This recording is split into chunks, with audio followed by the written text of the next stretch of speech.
Hello friends, आज मैं 16 बहुत ही काम का किचन टिप्स आप लोग के साथ शेयर करूंगी, जिससे आपका किचन का काम आसान हो जाएगा और साथ साथ पैसा का भी बचत होगा। तो चलिए वीडियो शुरू कर लेते हैं। पहला टिप है, जब कभी कपड़े पे इंक का दाग लग जाता है या मार्कर का भी दाग लग जाता है तो उसे कितना भी धोएं वो जल्दी छूटता नहीं है, हल्का फुल्का उसका दाग रह ही जाता है। तो मैं आज इसके लिए बहुत ही बढ़िया ट्रिक लेकर के आई हूँ, बिल्कुल साफ़ हो जाएगा। आप कोई भी बॉडी स्प्रे ले लीजिए या आपके पास थिनर है वो भी आप ले सकते हैं और इस तरह से स्प्रे करेंगे और रब करेंगे तो आप देखेंगे बहुत ही आसानी से इंक का दाग निकल जाएगा। ये हल्का लाइट हो गया है, आप देख सकते हैं। थोड़ा सा स्प्रे और ले लेंगे और रब करेंगे तो बिल्कुल ही दाग निकल जाएगा। आप देख सकते हैं बिल्कुल दाग इंक का निकल गया है। अब इसे वॉश कर लीजिए, मैं वॉश करके दिखाती हूँ। जब कभी छोटे बच्चे हाथ पैर पे या फेस पे भी इंक से लिख लेते हैं, चला लेते हैं, तो आप कितना भी धो लें जल्दी दाग मिटता नहीं है। तो आप स्प्रे से या सैनिटाइज़र है उससे भी आप इंक का दाग निकाल सकते हैं, बहुत ही आसानी से निकल जाता है। यहाँ मैं कपड़े धोने का साबुन ले ली हूँ और लगा करके इस तरह से रब करेंगे तो मिनटों में इंक का दाग निकल जाएगा और कपड़ा बिल्कुल ही क्लीन हो जाएगा, साफ़ हो जाएगा। इसी तरह कोई भी कपड़े पर आप इंक का दाग निकाल सकते हैं, साफ़ कर सकते हैं। जब कभी शर्ट के पैकेट में इंक का दाग लग जाता है और उसे हम कितना भी निकालते हैं तो नहीं निकलता है और देखने में अच्छा नहीं लगता है, तो आप इस तरह से बहुत आसानी से निकाल सकते हैं। हैंकी बिल्कुल क्लीन हो गया, आप देख सकते हैं इस पर इंक का दाग बिल्कुल ही नहीं है। तो फ्रेंड्स, है ना बहुत ही यूजफुल टिप्स, ट्राई करके देखिएगा, आपको भी ये टिप्स बहुत पसंद आएगी। अगला टिप है ब्रश को लेकर, जिससे हम घी या तेल लगाते हैं पराठे पर। इसे कितना भी धो लें तो हल्का चिपचिपा रह ही जाता है, लेकिन इसे साफ़ करना अच्छे से बहुत ही ज़रूरी होता है। तो इसके लिए कप या गिलास में गर्म पानी ले लीजिए और ब्रश को डाल करके गर्म पानी में थोड़ी देर छोड़ दीजिए, तो इसमें जो भी चिपचिपापन होगा निकल जाएगा। और थोड़ी देर बाद इसे साबुन या लिक्विड से धो लीजिए तो ब्रश बिल्कुल क्लीन हो जाएगा, बिल्कुल साफ़ हो जाएगा। लकड़ी का चम्मच, कलछी या आलू मैशर या चॉपिंग बोर्ड जब हम यूज करते हैं या कोई चीज़ भी लकड़ी का यूज करते हैं तो धीरे धीरे उसका शाइन ख़त्म हो जाता है और वो ड्राई ड्राई सा दिखने लगता है और वो देखने में अच्छा नहीं लगता है। और जो चम्मच हम कम यूज करते हैं तो नमी के कारण बारिश के दिनों में फफूंदी भी लग जाता है। तो पहले चम्मच को धो करके सुखा लीजिए और इसके लिए हम क्या कर सकते हैं, तो थोड़ा सा तेल ले लीजिए और तेल से चम्मच के ऊपर हाथ से या टिश्यू पेपर से कोटिंग कर लीजिए। तो तेल लगाने से क्या होगा कि चम्मच मजबूत भी हो जाएंगे। कोई भी लकड़ी की चीज़ तेल लगाने से मजबूत हो जाते हैं और चमक भी वापस आ जाएगा और फफूंदी भी नहीं लगेंगे। और जब कभी लकड़ी के चम्मच पे हल्दी का दाग लग जाता है तो कितना भी धो लें निकलता नहीं है, तो उसे आप धूप में रख दीजिए। और ज़्यादा जिद्दी दाग है, धूप में रखने से भी नहीं निकल रहा है, तो गर्म पानी में थोड़ा सा खाने का सोडा डालिए और चम्मच को गर्म पानी में थोड़ी देर छोड़ दीजिए, तो हल्दी का दाग बहुत ही आसानी से निकल जाएगा और चम्मच बिल्कुल साफ़ हो जाएगा, क्लीन हो जाएगा। तो उम्मीद करती हूँ ये टिप्स आपको पसंद आई होगी। जब हम मिक्सी के जार को धोते हैं और कितना भी कपड़ा से पोंछ लें, ब्लेड के नीचे हल्का फुल्का नमी रह ही जाता है और ढक्कन लगा करके रखने से स्मेल आने लगता है। अच्छे से जार नहीं सूखेगा तो ढक्कन लगाने से स्मेल आने लगता है और ढक्कन लगा करके रखना भी ज़रूरी है, क्योंकि जब हम सूखा चीज़ ग्राइंड करते हैं तो जार को धो नहीं सकते हैं, इसलिए ढक्कन लगा करके रखना ज़रूरी है। और कभी कभी तो ब्लेड के नीचे नमी रहने से दाग भी होने लगता है, तो इसके लिए क्या कर सकते हैं, जब रोटी बनाते हैं तो तवा गरम रहता है, उस पर आप जार को रख दीजिए। 3 से 4 मिनट में बहुत ही अच्छे से जार सूख जाएगा और फ्रीज हो जाएगा, स्मेल भी नहीं आएगा। 3-4 मिनट बाद जब जार अच्छे से सूख जाएगा तो आप ढक्कन लगा करके रख सकते हैं, आपका जार एकदम फ्रेश रहेगा और स्मेल भी नहीं आएगा। अगला टिप है कंटेनर को लेकर। जब कभी अचार, हींग या लौंग रखते हैं तो इन सभी चीज़ों का फ्लेवर स्ट्रॉन्ग होता है, तो कितना भी धो लें इसका स्मेल जाता नहीं है, रह ही जाता है। या थर्मस को भी धो करके हम रख देते हैं तो ज़्यादा दिन होने से इसमें से भी स्मेल आने लगता है। तो इसके लिए हम क्या कर सकते हैं, तो न्यूज़पेपर ले लीजिए और इस तरह से गोल कर लीजिए और हल्का गीला करके जार में डाल करके ढक्कन बंद करके 1 से 2 दिन के लिए छोड़ दीजिए, तो जार का पूरा स्मेल ख़त्म हो जाएगा और जार बिल्कुल फ्रेश हो जाएगा। इसी तरह थर्मस में भी न्यूज़पेपर डाल करके रख दीजिए तो थर्मस का भी स्मेल ख़त्म हो जाएगा। ट्राई करके देखिएगा, आपको भी ये टिप्स बहुत पसंद आएगी।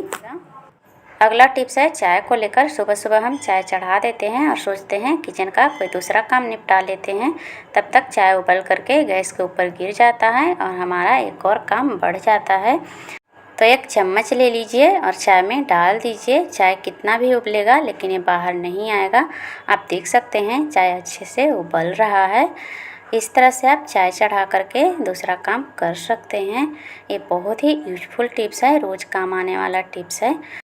तो फ्रेंड्स, यदि ये हमारी वीडियो आपको पसंद आई हो तो ज़्यादा से ज़्यादा फ्रेंड और फैमिली में शेयर कर दीजिए और चैनल को सब्सक्राइब कर लीजिए। गर्मी के सीज़न में केला एक दिन में ही ख़राब होने लगता है। ठंडी के दिन में जल्दी ख़राब नहीं होता है, लेकिन गर्मी के दिन में एक दिन में ही केला ख़राब होने लगता है। तो एक एक केला को इस तरह से पेपर में रोल कर लीजिए। इसी तरह सारा केला को रोल कर लेंगे। सारा केला मैं रोल कर ली और अब एयर टाइट कंटेनर या पन्नी ले लीजिए। यहाँ मैं पन्नी ली हूँ और एक एक केला को इस तरह से पन्नी में रख लेंगे और टाइट करके बांध लेंगे और फ्रिज में रख दीजिए, तो केला 4 से 5 दिन तक ख़राब नहीं होगा। तो हम सभी लोग यूज करते हैं, लेकिन 1-1.5 महीना होते होते गुड़ का टेस्ट चेंज हो जाता है, ख़राब होने लगता है या काला पड़ जाता है या फंगस लग जाता है। तो उससे बचने का सबसे अच्छा उपाय, आपके पास गुड़ का बड़ा चक्की है तो सबसे पहले गुड़ को छोटे छोटे भाग में डिवाइड कर लीजिए और आप लीजिए इस तरह का कोई भी पेपर, टिश्यू पेपर या न्यूज़पेपर ले सकते हैं। पीसेस को इस तरह से पेपर में रैप कर लीजिए, बस हवा नहीं लगना चाहिए। इस तरह से पैक करने के बाद एयर टाइट बॉक्स ले लीजिए और एयर टाइट बॉक्स में स्टोर कर लीजिए, तो लंबे समय तक गुड़ खराब नहीं होगा और स्वाद बरकरार रहेगा। आप चाहें तो फ्रिज में भी स्टोर कर सकते हैं, 1-2 साल भी गुड़ खराब नहीं होगा। और जब भी गुड़ का ज़रूरत पड़े एक पीस निकालिए, वापस रैप करके बॉक्स में रख दीजिए, तो सालों साल गुड़ खराब नहीं होगा। बस एक बात का ध्यान दीजिएगा, गुड़ में हवा नहीं लगना चाहिए, है ना बहुत ही काम का टिप्स। अगला टिप है मखाना को जब हम घी डाल करके फ्राई करते हैं तो घी भी ज़्यादा लगता है और मसाला भी अच्छे से लिपटता नहीं है। इस बात को आप भी नोटिस किए होंगे। तो बिना घी डाले मखाना को अच्छे से क्रिस्पी होने तक रोस्ट कर लेंगे और गैस का फ्लेम मीडियम रखेंगे। मीडियम फ्लेम पे ही मखाना को अच्छे से क्रिस्पी होने तक, करारे होने तक रोस्ट कर लीजिए। आप देख सकते हैं मखाना का कलर हल्का चेंज हो गया है, मखाना अच्छे से क्रिस्पी हो गया है। अब निकाल लेंगे और इसी कढ़ाई में लगभग 2 बड़ा चम्मच घी डाल लेंगे और गैस का फ्लेम लो रखे हैं। और अब मसाला डाल लेंगे। मसाला आप अपने पसंद से ले सकते हैं, जो भी आपको मसाला पसंद है। यहाँ मैं थोड़ा सा नमक डाल रही हूँ, टेस्ट के अकॉर्डिंग नमक ले लीजिए और थोड़ा सा काला नमक और आधा चम्मच चाट मसाला, 1/4 चम्मच काली मिर्च पाउडर। यहाँ आप लाल मिर्च का भी पाउडर ऐड कर सकते हैं, तीखा पसंद करते हैं तो। अब मखाना डाल लेंगे, मसाले में अच्छे से मिक्स कर लेंगे और गैस का फ्लेम अभी लो ही रखे हैं, लो फ्लेम पे ही मिक्स कर लेंगे। आप देख सकते हैं मखाने में मसाले अच्छे से लिपट गए हैं। बहुत ही चटपटा मखाना फ्राई बनके तैयार हो गया। तो आप इस तरीके से बनाएंगे तो एकदम मसाले से लिपटा हुआ मखाना फ्राई बनके तैयार होगा। तो है ना बहुत ही बढ़िया टिप।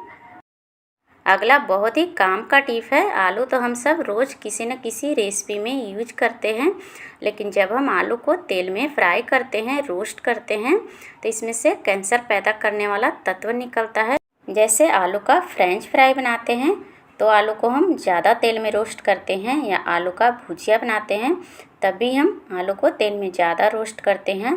या कई रेसिपी में हम आलू को ज़्यादा रोस्ट करते हैं। तो आलू को काटने के बाद 15 से 20 मिनट के लिए इसी तरह छोड़ दीजिए।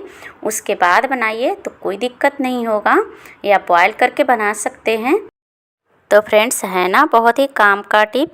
यदि वीडियो पसंद आ रही है तो चैनल को लाइक और सब्सक्राइब कर दीजिए।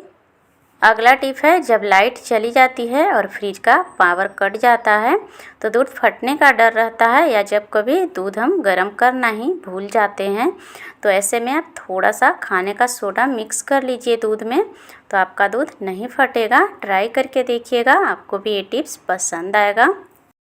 बच्चों को तो हमेशा सर्दी खांसी होते ही रहता है, लेकिन बार बार अंग्रेजी दवा खिलाना अच्छा नहीं होता है। छोटी मोटी बीमारियों के लिए हम घरेलू नुस्खा उपयोग करें तो ज़्यादा अच्छा रहता है। तो उसके लिए बहुत ही अच्छा घरेलू नुस्खा आप लोग के साथ शेयर करूँगी। तो सबसे पहले टमाटर बैंगन पकाने वाला एक जाली ले लीजिए, और अब गैस ऑन कर लेंगे और गैस का फ्लेम लो रखेंगे, और एक कटोरी ले लेंगे और लगभग 2 बड़ा चम्मच घी डालेंगे। और यहाँ मैं 1 इंच अदरक को क्रश करके ले ली हूँ। आप चाहें तो कद्दूकस करके भी ले सकते हैं। और अब घी में डाल देंगे, मिक्स कर लेंगे और अदरक को अच्छे से पका लेंगे गोल्डन कलर होने तक। अदरक अच्छे से नहीं पकेगा तो कड़वा लगेगा। अदरक पक रहा है, तब तक एक और काम कर लेते हैं। 8-10 तुलसी का पत्ता ले लेंगे और 5 काली मिर्च, दोनों को अच्छे से कूट लेंगे। आप 4-5 साल के बच्चे के लिए बना रहे हैं तो 5-6 ही तुलसी का पत्ता लीजिए, और 3 काली मिर्च ले लीजिए, और अदरक भी आधा इंच लीजिएगा। 9-10 साल से ऊपर के बच्चों के लिए बना रहे हैं तो इतना ही क्वांटिटी रखना है, या बड़ों के लिए बना रहे हैं तो इससे थोड़ा बहुत बढ़ा सकते हैं। तुलसी और काली मिर्च अच्छे से क्रश कर लिए हैं, और इधर हमारा अदरक भी लाइट गोल्डन कलर हो गया है। अब क्रश किया हुआ तुलसी डाल देंगे और पानी सूखने तक तुलसी को भी अच्छे से पका लेंगे। ये बहुत ही असरदार नुस्खा है, बड़े बच्चों सभी को खिला सकते हैं। ट्राई करके देखिएगा, आपको भी बहुत पसंद आएगा। तुलसी भी अच्छे से पक गया है।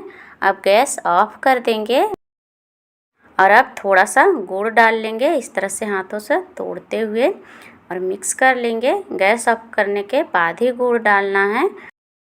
तो लीजिए फ्रेंड्स, सर्दी खांसी का होम रेमेडी बनके तैयार हो गया। इसे बच्चे भी इजीली खा लेते हैं क्योंकि इसमें गुड़ डाला हुआ है, तो ये बिल्कुल कड़वा नहीं लगता है। अगला टिप है, सुई धागा के डब्बा में से सुई ढूंढना बहुत ही मुश्किल हो जाता है। जब भी हमको सुई का ज़रूरत पड़ता है तो जल्दी मिलता नहीं है और हम परेशान हो जाते हैं। तो छोटा सा चुंबक ले लीजिए, ये बहुत ही इजीली मिल जाता है, और डब्बे में डालिए। थोड़ा सा डब्बे को हिलाइए, ऊपर नीचे कीजिए इस तरह से, और जितना भी सुई होगा सारे सुई चुंबक में चिपक जाएगा और बहुत ही आसानी से सुई मिल जाएगा। और इसी तरह डब्बे में डाल करके छोड़ दीजिए, तो जब भी आपको सुई का ज़रूरत पड़ेगा आप बहुत ही आसानी से सुई ढूंढ पाएंगे, और आपका काम भी आसान हो जाएगा। है ना काम का टिप।